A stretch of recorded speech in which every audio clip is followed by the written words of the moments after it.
It is my absolute pleasure to have Leslie Miley joining us today and moderated by Vanessa Pelletier. Did I say that right? Yes. I did. Great. All right. Wonderful.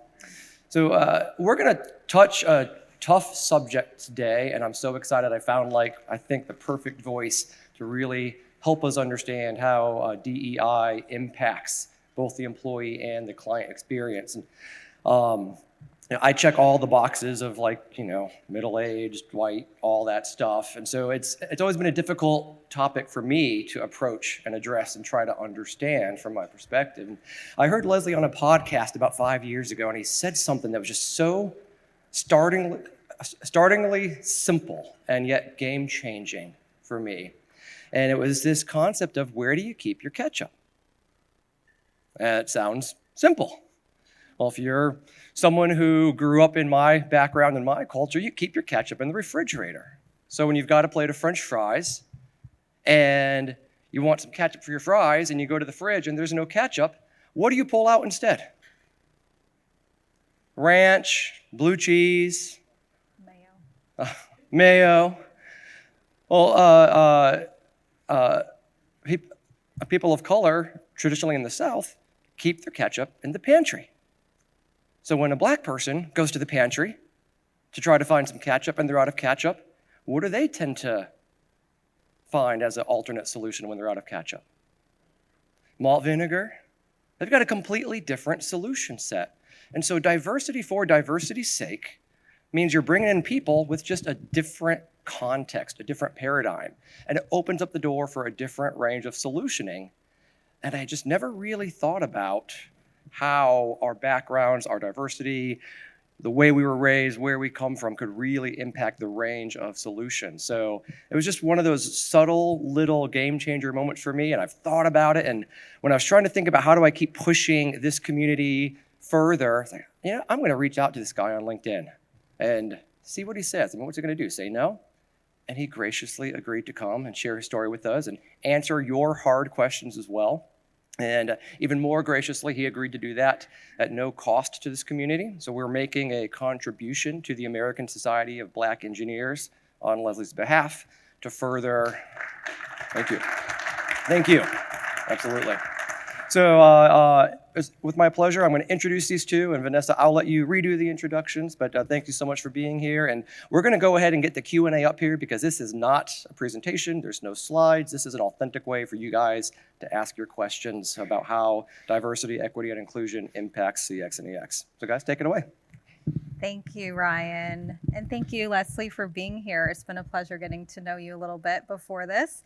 And as Leslie would term a hard question, spicy. I like that name. So the idea here is to make this conversational. I have some questions prepared for Leslie, but we want to really engage with you as the audience. So as we're going, please put your questions up. So let's jump in. So Leslie, you've worked with some of the biggest names in tech, Apple, Microsoft, Google, etc. Would you share a little bit more about your background with us? So my background, boy, how did I end up here?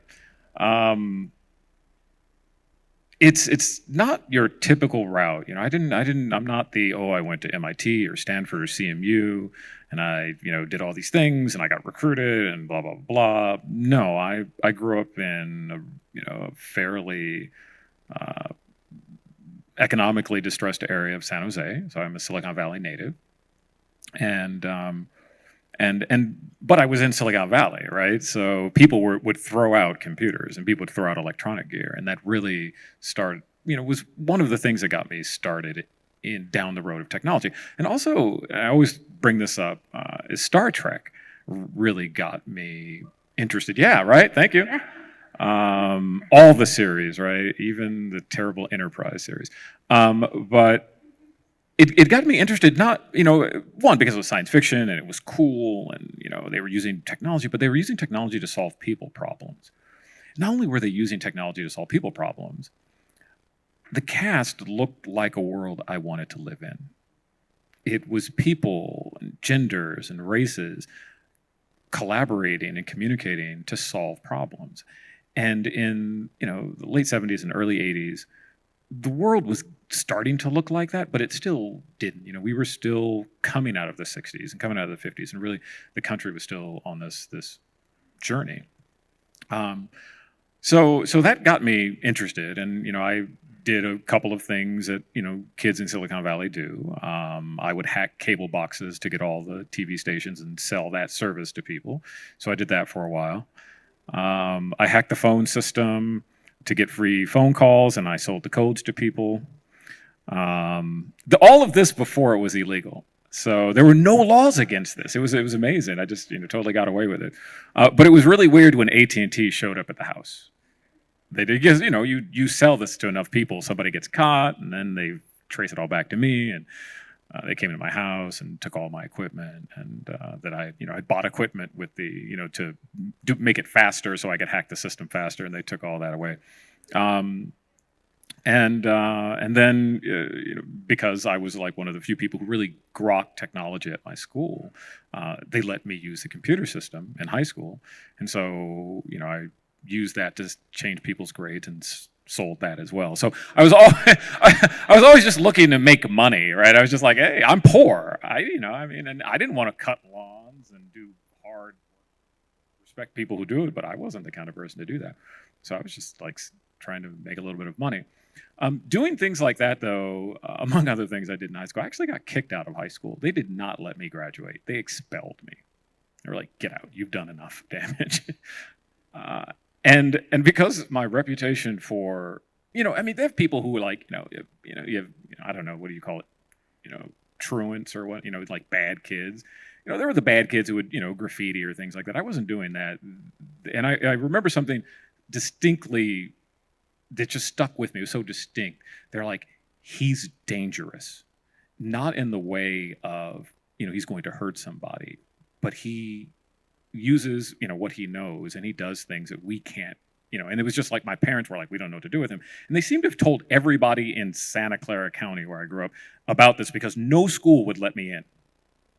They were just like, nope, we don't have anything to do with you. You'll hack our computer system, and then, well, what are we going to do? And I was like, no, secure it. I mean, I was 16, right? You shouldn't let me do this. I mean, so they essentially kicked me out with a 3.5 GPA. So I ended up like just continue to teach myself. A couple of years later, I ended up as a security guard at Apple, working the graveyard shift.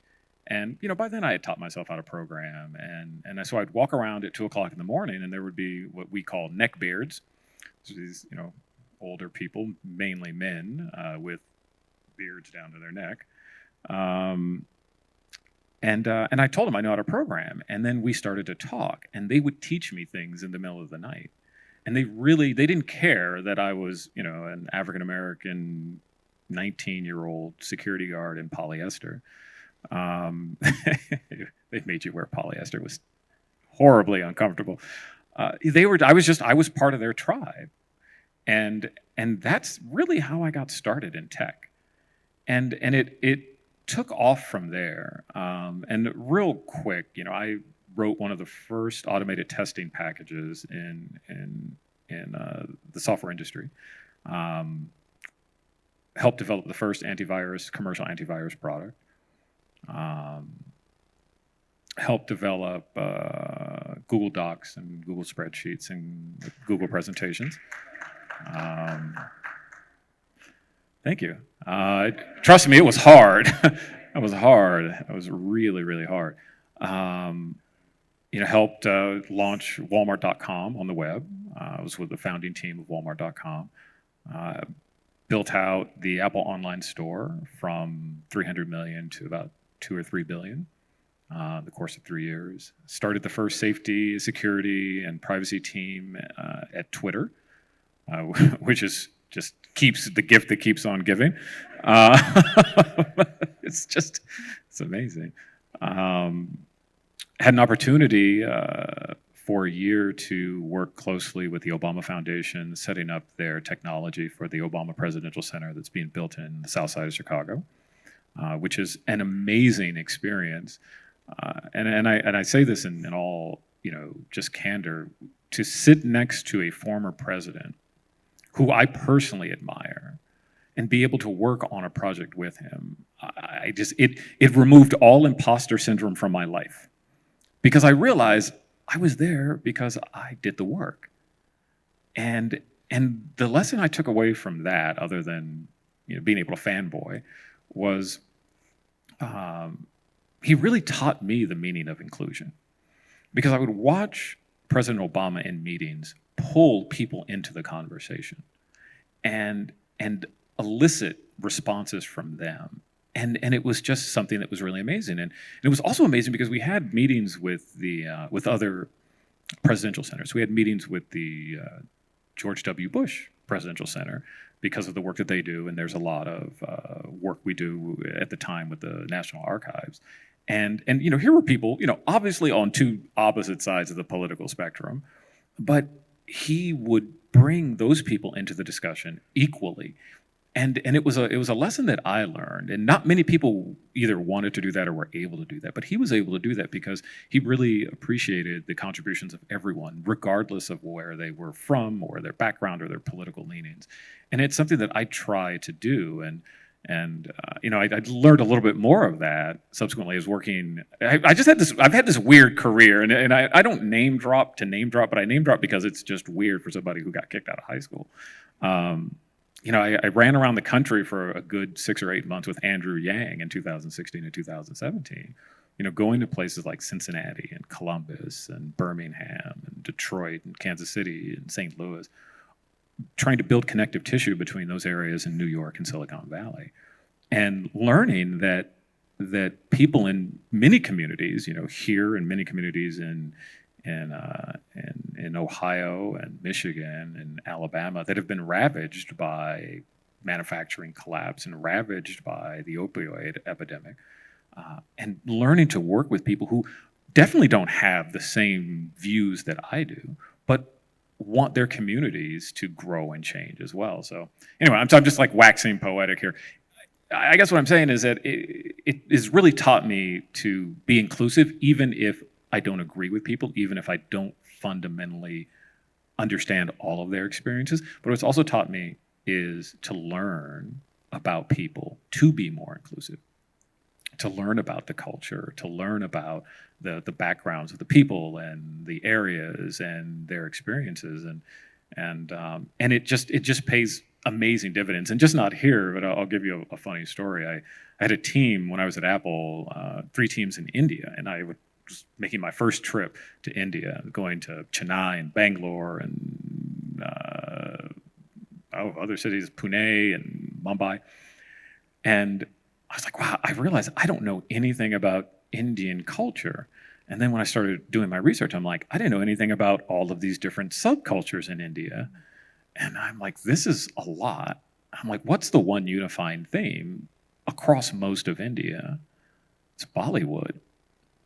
So instead of trying to figure out all the subcultures, I just did a Bollywood deep dive and learned the actors and actresses and movies and the history. And when I got to India, when we were talking, I'd say, oh yeah, this is the town that this particular actor came from, Sanjay Dutt, right? And they're like, you know Sanjay Dutt? I'm like, oh yeah, I just like, and it would just bring people closer and break down barriers. And so I just love that story because you see people's faces light up, and it's such a moment of connection that is so important to get when you're meeting people. Anyway, I will stop there because I'm sure Vanessa has a bunch of questions. Thank you for the overview. Very impressive. And what you were saying about diversity and what your opinion is, what does it mean to be intentional about diversity in building our teams? What does it mean to be intentional? I think it means a little bit of what I said about understanding that to get the best out of your teams, it can't be a monoculture. You almost have to. It's not almost have to. You have to look beyond what you know and what you think is good or what you think is the right thing, because there's just so much variety in people's experiences and their backgrounds, and they have this saying, if you want to go fast, go alone. If you want to go far, go together. I think it's something similar to that. If you want to go fast, get a bunch of people you've worked with before who all have the same culture, the same cultural references. You'll probably hit the ground running. But if you really want to go far, bring in people who have to do the work to learn about each other and to learn the different communication styles and that bring different perspectives to the table. And you'll get different solutions and you'll get different contributions from people. And it's just fun to watch. Okay, so we're going to go with a spicy question since you asked me for those. Have you ever been an affirmative action hire? I don't know that definitively. Like, no one's going to come to me and say, oh, hey, you're the affirmative action hire, you're the diversity hire. But I'd probably say, yeah, I have been. Because that's what people do. But it's interesting when you think about that. Do I feel bad about it? No, because I wasn't part of the hiring process. I mean, I can say this for damn sure. When I hire people, I have a very intentional viewpoint, and I let my intentional viewpoint kind of dictate the hiring practice. And that is, I don't want a monoculture. I will go outside of the areas that most people will, because it's comfortable or easy or fast, because I want the best performing team. And I think the best performing teams come from different places and have different backgrounds. And how would you advise us? There's a lot of CEOs in the room. There's people managing teams and clients. How would you advise us to go outside of the traditional channels to grow our teams to be more diverse? Yeah, that's a good question. I'm going to try to tie it to the question you asked before. There's this really interesting thing. It's like when we say affirmative action or we say diversity hire, many people say or think that means unqualified or not as qualified. And that is so demonstrably untrue. Almost every study done about how people look and why people apply for jobs shows that women and minorities in the United States won't apply for jobs that they are not fully or overqualified for. And so there's this fallacy that goes on. It's like, well, so-and-so got the job and they're not qualified. I'm like, trust me, if Bob went for the job or Mary or Sanjay went for a job, they're probably overqualified. And they're not a diversity hire. And even if there are a diversity hire or an affirmative action hire, they're qualified. So we have to remove that those tags are singularly disqualifying. I think that's one. I think the other is you have to go outside of your networks. Your networks look like you. And that's okay. But if you want to build a team that is the highest performing team, you're going to have to go outside your network. My network looks like me. Your network looks like you. You probably know more women than men. I probably know more black people and white people. And that's okay. And to do that means that you're going to have to, if you look around the room and everyone looks like you have to go outside the room. And that takes courage. And it's also a little bit risky because people are going to have questions. So what are some companies that you're aware of that are doing this well? Oddly enough, the military's done pretty good. For decades, they have been on and they've realized that. They realize that is better for the cohesiveness of their units. I think Slack and Salesforce have done well.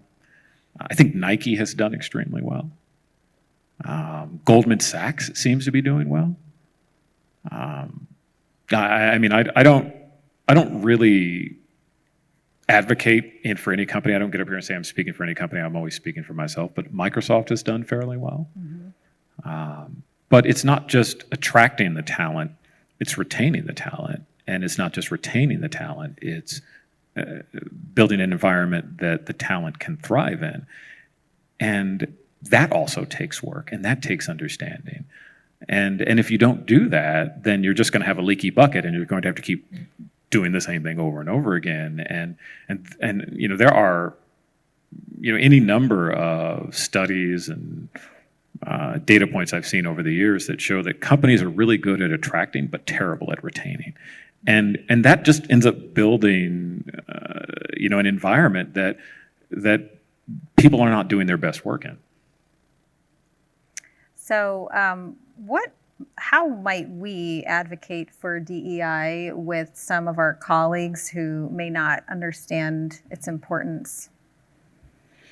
Ooh, how do you? Most of the time, I'm like, I don't have time to educate people anymore. Y'all go do your own research. Everybody did research for everything else the last 2 years. Go do your research here. And I think that's part of it. It's like, what are your concerns? Listen to what people's concerns are. Ask them, ask them why it's a concern, and really help them along on their journey. This is messy work. It is not easy.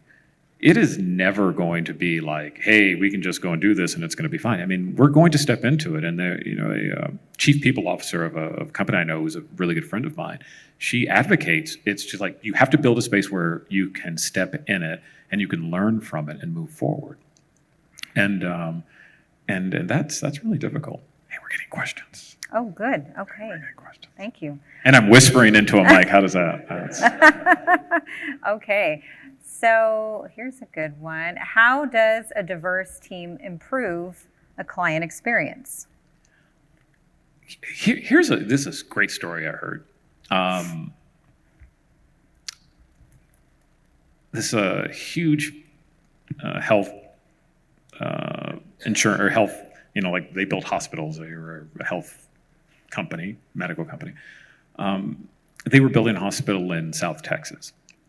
And it was going to be like this flagship hospital, and they had just, had hired a bunch of new people, and they did this tour of this, and they hired a chief diversity officer and a few other people, and they do this tour, and it looked like all the other hospitals. It was their first hospital in South Texas. Most of the hospitals were built in the Northeast and the Mid-Atlantic. And after the tour, they got together with the executives and said that hospital won't work here because the emergency room is too small. And they're like, what? It's the same size emergency room in everyone. We've done all this research. This is the optimal size for this. It's like, yes, but you're people I think are laughing may have heard this story before. But this is a different place with a different culture, mainly Latinx culture. And when someone's in the hospital or goes to the emergency room, the entire family comes.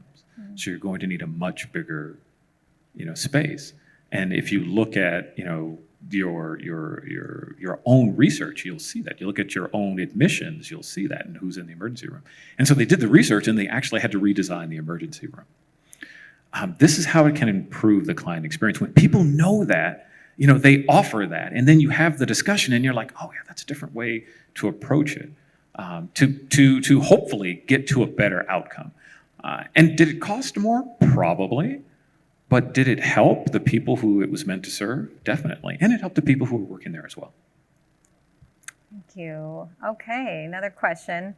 Please send more. How can an employer balance between diversity and competence when they hire? I don't think that's a balance. I mean, you hire people who are qualified. And if you want to be an inclusive culture, you're going to have to cast a wider net. And the two aren't even related in my mind, because I try not to interview people who aren't qualified, and you should have that already in place. And you can't say that there aren't people who are qualified. You can't say, well, we can't find women or we can't find people of color, because you can. You just have to look, and it's going to take time, and it's going to take effort, and that's okay, because you'll learn. And I mean, I've seen so many executive teams over the years learn what that's about and just become better people because of it, and we all become a little bit better because of it. And so I'm like, there's no balance between diversity and competence. Because if you cast a wide enough net, you'll find the people you're looking for. Any other questions? I have more, so I can fill in the blanks. So on to employee experience. Can you provide an example of how we can make our direct reports feel a sense of inclusion and equity on a daily basis? On a daily basis, it's being mindful of who's in the room. I mean, comedians have a saying, know your audience. That's why Dave Chappelle locks up everybody's phones. He knows his audience. And I think you have to know your people, and you have to learn about them and understand. I mean, I'm trying to think of like specific examples of different things that affect different people. I went into work one day with a really heavy heart based upon some images I had seen, that were broadcast all over the country. It was during the summer of 2020. I don't know. I've lost track of time. It could be 2025 up here, and I would not know, to be honest. And it was George Floyd, and and even though we were remote at the time, the CEO just said, "Hey, if you need to not work today, don't." It's understanding that people have those different experiences. It's knowing some people on my team today are from Ukraine, and knowing that actually my boss is from Ukraine, and knowing that she is having a really rough time right now, and holding space and having grace for that. Sounds like some empathy. All right. Can you speak to generational expectations of diversity in the workplace? I may have to ask for a follow-up on that. Like generational, like generation, do you mean like, millennials versus Gen X? Is that, I mean, because I could talk for hours on that one. I got a lot about millennials and Gen X. Yeah, that's interesting. I mean, I guess you could, I don't know, listen to a lot of Taylor Swift. No, I don't know. One thing I've realized, being Generation X and working with, younger people who seem to be all over tech is they just seem to have much more empathy. They are more in touch and more willing to speak their minds and to not judge that. And sometimes it's hard because, particularly for those of us who are Generation X, who were left alone for most of our childhood, and we didn't have people who cared about our feelings, and we weren't given participatory awards, and we know what losing's like, but it's also just understanding that they're bringing a totally different flavor to the situation, and listening to them and trying to learn from them. I try to just hold space for what they're doing and listen to what they're saying and have empathy for where they're coming from and what they've experienced, because a lot of millennials, a lot of Gen Z, I mean, they're coming in and they're like, they've got school debt, right? That they can't afford a home, right? And they seem to be hit by every economic and political and social calamity of the last 20 years, and when it should be, their time to really grow and just try to understand that, and to have these kind of conversations with them. Mm-hmm. Great. Okay, so here's a spicy one. What are the most harmful intentions? Best intentions Wow. you've encountered? What are the most harmful best intentions I've ever encountered? What time is it? Wow. How about an executive at Google gave me a book he's not African American. He gave me a book called Not a Genuine Black Man. That hurt. And I quit. And it was the first time I quit Google. I've actually quit Google twice in my career, if you can believe that. Like, you have people who spend their entire careers getting there, and I just quit. But that hurt because this person just didn't care. Had never done the work. That may be the most harmful one. That was difficult. Good question. Okay.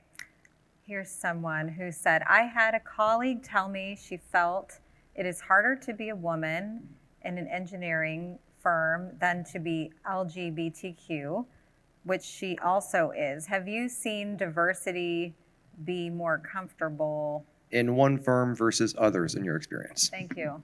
Oh yeah.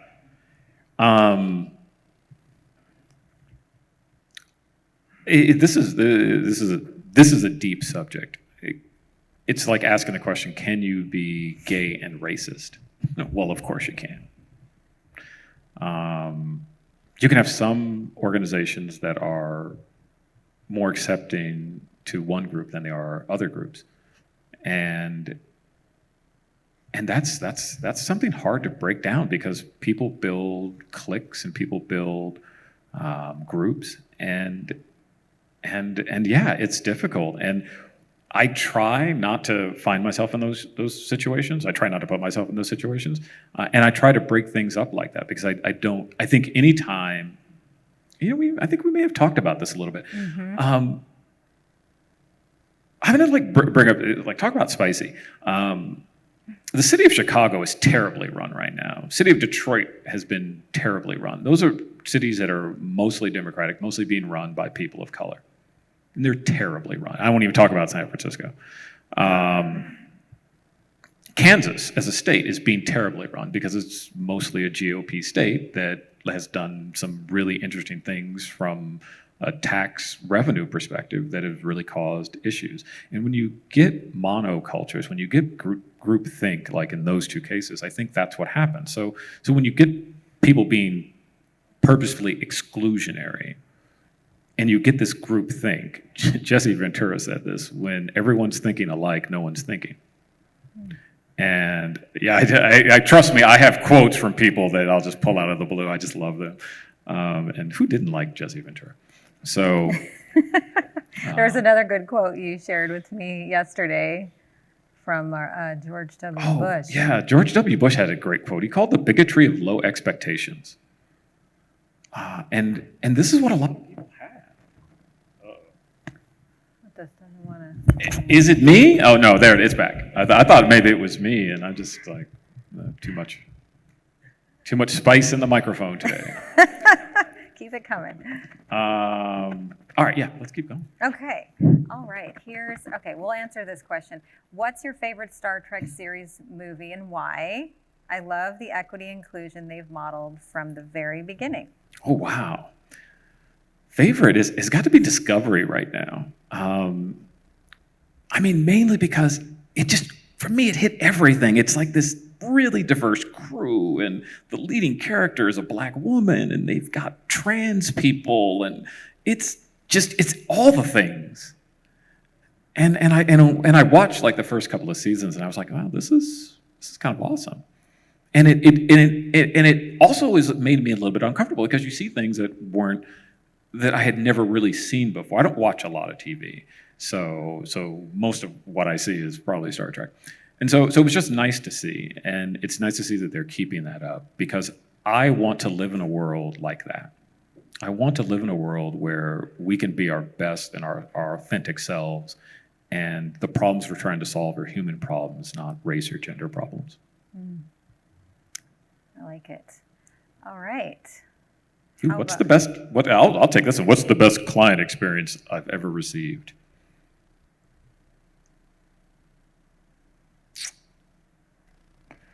Ooh, that's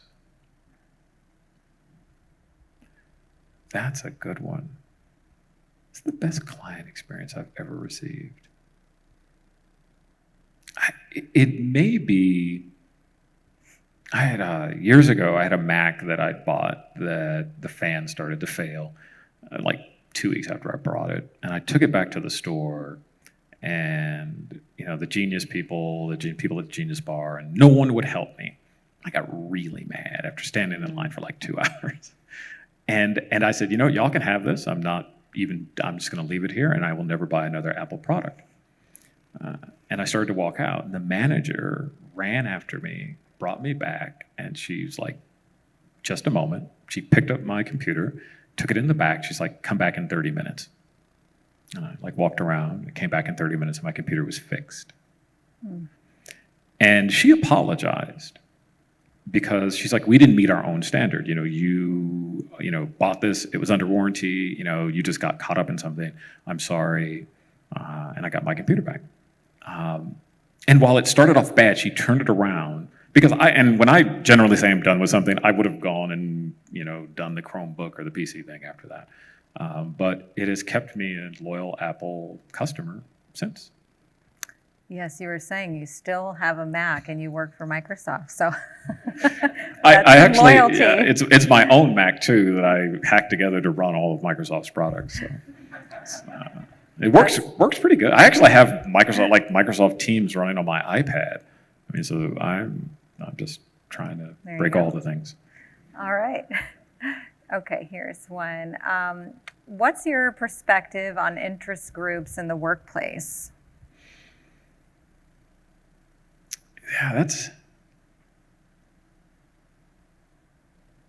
I have kind of contradictory views. I think they should be places where people can come together and have community, but they shouldn't be used as a way for a company to whitewash the issues they may have, and many companies do that. Google specifically does not allow their ERGs, employee resource groups, to actively advocate for people or groups. They're only for community, and I was always opposed to that. So I think if they're allowed to exist and let people come together and have community and address concerns, yes. If they are being used as a PR tool or a way to or limited in some way, I don't really agree with that. I mean, and particularly for groups that are so underrepresented. When you start looking at the data for specifically in engineering in Silicon Valley, and the number of women of color, percentages of women of color are so low. Why would you want to put any limits on the 20 people who would want to get together once a month or once a quarter? I don't know. All right. Oh, here's a spicy one. Okay. What are your views about companies that choose to stay in their lane for fear of making any change or statement that could offend someone? Live your best life. It's their choice, and we can all say, they have shareholders, they have to do this, they have to do that, and I'm fine, and I understand that. I think, by and large, companies are realizing that they are more attractive to people to work at, and more attractive to the public at large when they take stands that are unambiguous for issues that are unambiguous, right? I don't know how or when racial justice became a hot button controversial issue in this country, because to me it shouldn't be. When you look at the data doesn't support that we have racial justice in this country, and so companies taking a stand on that should be easy. But it became an issue, and I really do think that, for something like that, I'd like to see companies come out for things like, I don't know, I'd think of an issue, for things like, and we have so many of them this year, and I'll really say this, for things like human rights, I don't think companies should stay in their lane. I think companies have an obligation to their employees and to their customers to at least make a statement about where they stand and then live by that. Because we are quickly getting to the point to where many things just aren't as easily, you can't just stay neutral. And I wish we could, but we're just, it's not where we're at right now. And I get that companies want to do that. And good luck. And if they can find a way to do it, more power to them. But I think that the companies that thrive will be the ones that want to be as inclusive as possible. So I'll have a follow-up on that question, because it's something I've experienced in my company, and it's there can be this fear of staying in the lane and making this statement without having an action attached to it. So how can we be authentic in making a statement versus just making a statement for the sake of saying something? Companies that, wow, I think I like look at companies' actions, right? It's like, if you're going to say something, great, are you backing it up with action? You can say you're for a cause, and you can say you're for climate, so let's just pull out climate change, right? It's like Exxon saying, yes, we're doing all these things for climate change, and you're going to keep drilling for oil, right? I mean, I'm like, well, no, you're actually not for climate change, because you're still doing things that are, the major contributors to climate change. So I think it's just, you look at their actions. And so people can say and companies can say whatever they want. I think, what are they doing? And if their actions don't match their words, then it's performative. So in that case, if a company's not taking action, is it better to not say anything at all? I think so. I think then just don't do it. Just don't say anything. It's because people see that, and at least the way I view it, when I see hypocrisy, I go the other direction. I mean, I grew up with that. All right, thank you. Okay, this one got a lot of votes. How do you feel about companies promoting Black History Month, Asian Pacific Islanders Month, and other months like that? It depends. I'm laughing because I saw this great graphic. It was for Black History Month, and they had a panel of all white people. I don't know why. What do you do with that, right? I was like, okay. I didn't know what to do with it. I just looked at it. I'm like, well, I won't go. I think it's, once again, it's like, how authentic are you being? And are you just doing it to be performative? I mean, I don't even understand being performative. It's like, if you can't be authentic, then don't do it. It's just not worth it, because I do think we're in an age where people see through it. And I think that as we look around and we see that companies who are being more authentic are the ones who are being more successful. And so I think the two are related, because people want to know what companies stand for. And it doesn't have to agree with what I think or what you think. It just has to agree with what they're, kind of what they stand for. And if I don't agree with it, that's okay. Just stand for something. All right, here's a question about recruiting. Where do you look for people if they aren't applying from the usual places, such as Indeed? You go and get them. Literally, you want people who are from different backgrounds, then go into their communities, go into their spaces, and go with authenticity. Because if you're performative and you come into some spaces, they will tell you you're performative, and you will not be welcome back. I think it's important to do that. And it's important to know that it's hard and it's uncomfortable. Ask people who are around you to help broker the conversations. I mean, I'm always happy to do introductions, and I tell people, show up authentically, and we'll have a great time. If you come and give just talking points, and you have your comms people write some things, particularly some of the places I've been, it's exciting.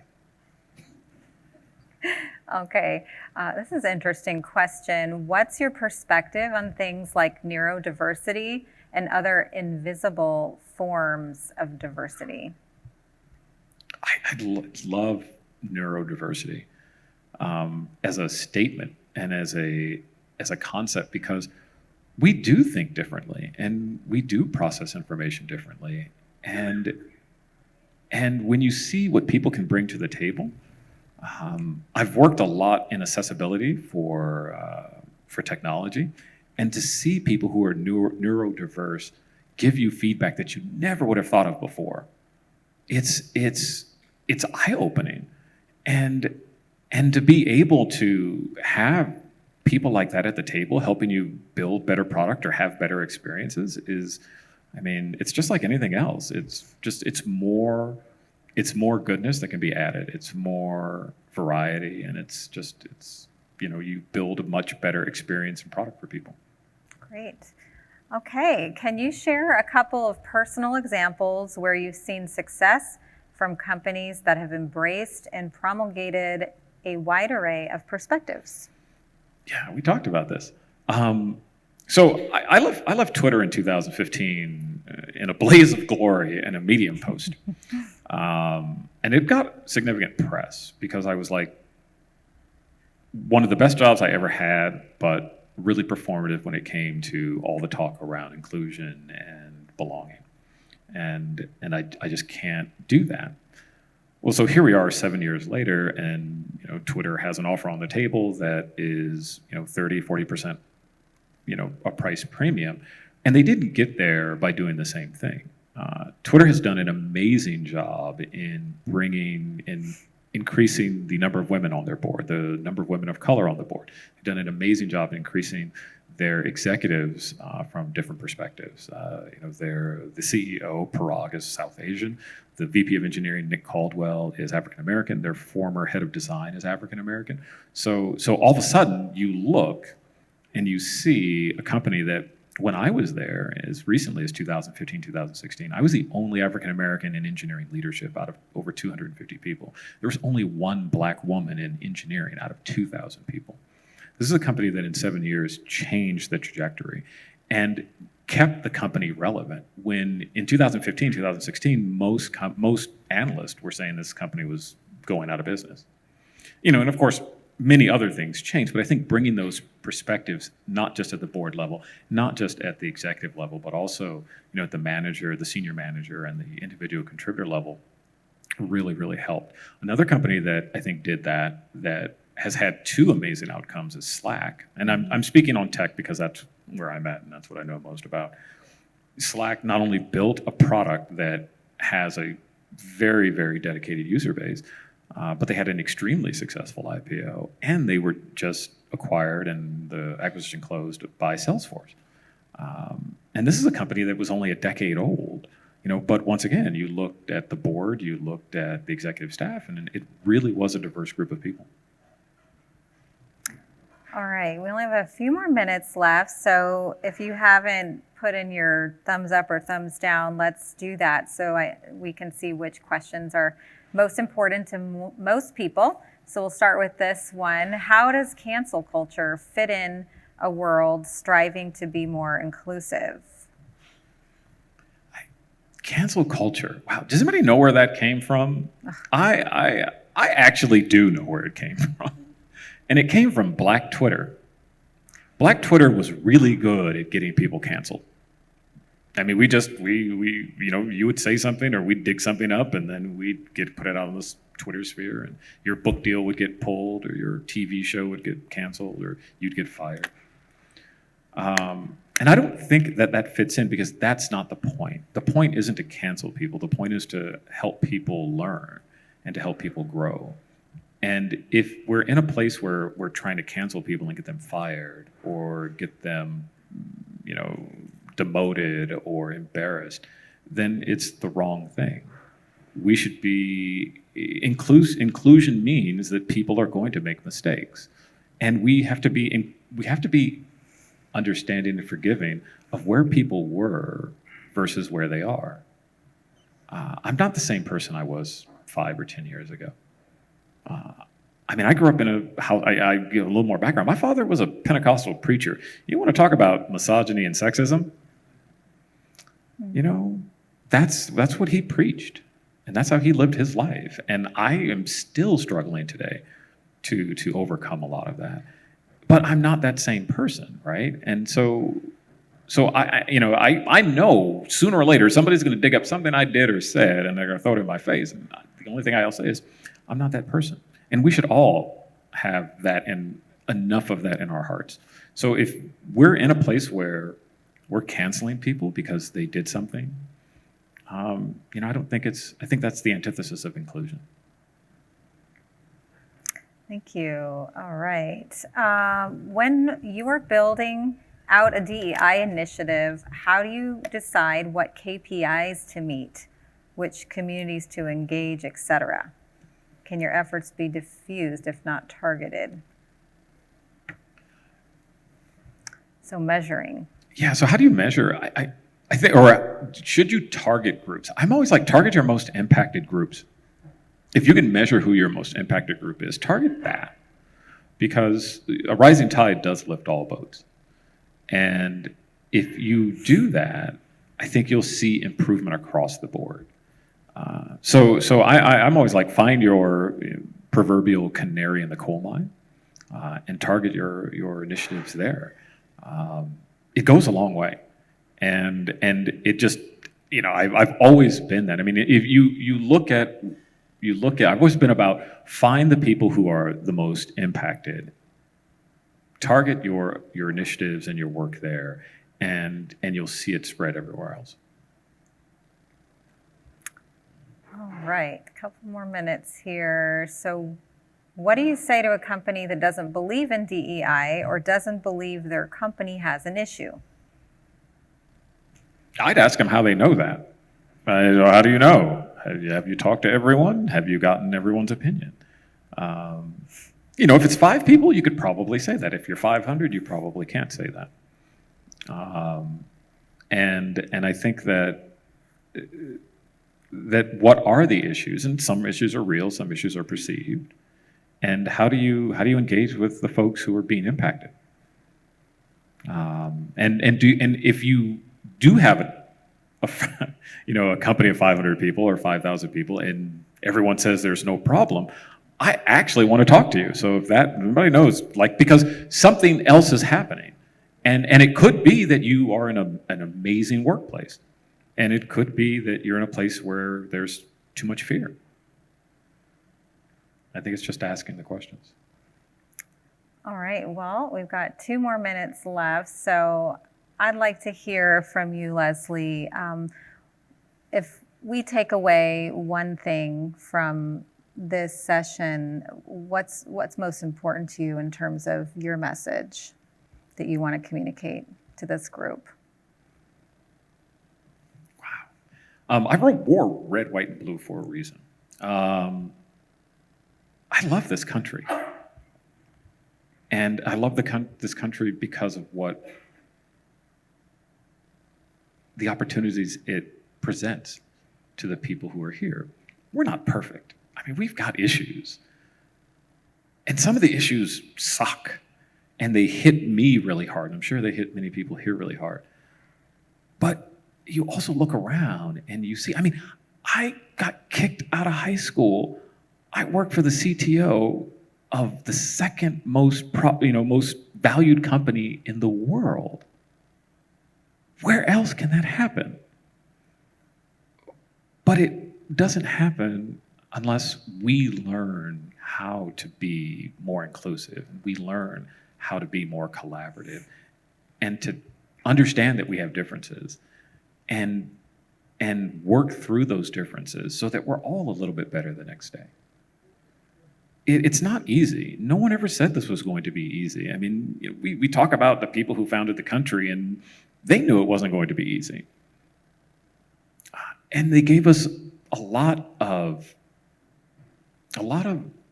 inspiration to keep working at it. They didn't say to build a perfect union. They said to build a more perfect union. They knew what we were starting with. And the more that we learn, the more we realize we have hard work ahead of us. And I don't want people to shy away from it because it's uncomfortable. It is uncomfortable. Going to somebody and saying, we're not doing well to this group of people or this group of people, and all of the stuff that's going to bring up is hard. But we become better because of it. And not just better run organizations or more profitable. We become, to me, what's more important, we become better human beings. And that's the thing I want people to take away from. I mean, I'm as far away from Silicon Valley today as possible in the United States, right? Short of showing up in Birmingham, Alabama. And I like crowds like this, and I like being in places like this because I want people to be a little bit pushed out of their comfort zone, and I want them to push me out of my comfort zone. These questions aren't easy. And some people would say the questions are triggering, but they're also how I grow. Oh, and Heinlein or Clark, Arthur C. Clarke. Rendezvous with Rama was probably the first hard science fiction book I ever read. All right. Well, on that note, I think we're out of time, but thank you Are we out of time? for all the great questions. Thank you, Leslie. Oh, thank you all. Yeah.